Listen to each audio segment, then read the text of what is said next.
Hi, the question this week is, given that Judaism has so many laws, 613 commandments, and many subcategories of those laws, customs and so on and so forth, does it not suppress individuality? Does it not turn us into a bunch of clones? So the first point I should make here is that we know already from the beginning of creation that God did not want people to be clones.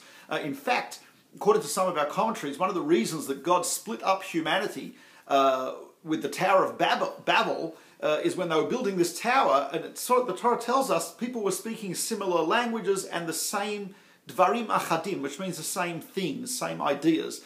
And one of the commentaries says what God wanted to prevent was everyone being exactly the same. So he split up the people into language groups, so people would speak differently and therefore also think differently and therefore act differently. Even within the Jewish people, the original Jews were 12 tribes. Each one of the tribes had a very unique type of goal, unique type of personality, unique talents. There were tribes that were heavily militaristic, there were tribes that were intellectuals, there were tribes that were business people. The 12 tribes formed the whole Jewish people. Each of those tribes had the same laws. We had the same constitution, the Torah, the same commandments. But there was a lot of individuality within those tribes, even today.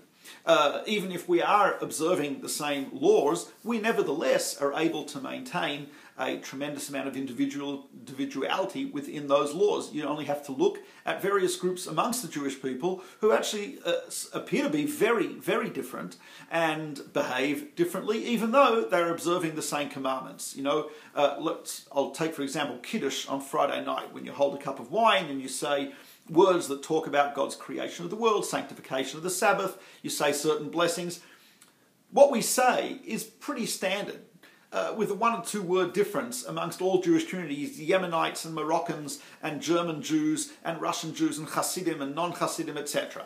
But the Kiddush looks and feels and sounds very different depending on who you go to. You go to someone who's a Kalabachian who sings the entire Kiddush and dances around. I've been to someone like this, and the cup of wine which was full at the beginning is empty by the end of Kiddush before he has drunk anything, and you have to now refill it because of the exuberance of his Kiddush. And then you could have someone, and I've been to people like this, who is Germanic, German Jew. Everything is pronounced very precisely, grammatically correct, and the cup is held at a precision level, and it is full, and only the surface tension of the wine is holding it in, and not a drop is spilt, etc. There are other people, there's a Kabbalist that I know who takes 25 minutes for Kiddush, because every name of God, he's got these amazing mystical insights and thoughts and ideas that are going through his mind, etc.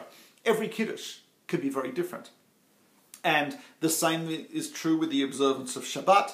With the foods can be radically different, even though they are all conforming to the laws of kashrut. The way I think of it is type of like a symphony.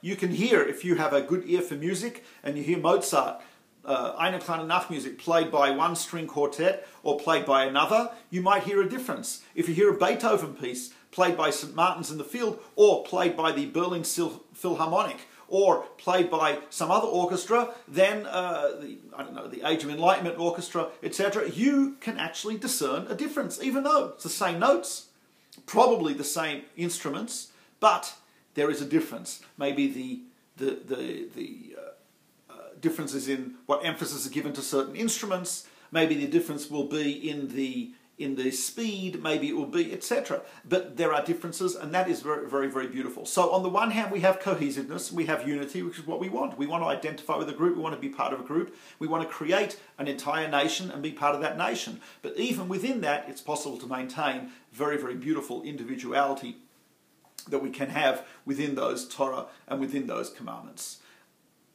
Thank you, and you'll see me next week.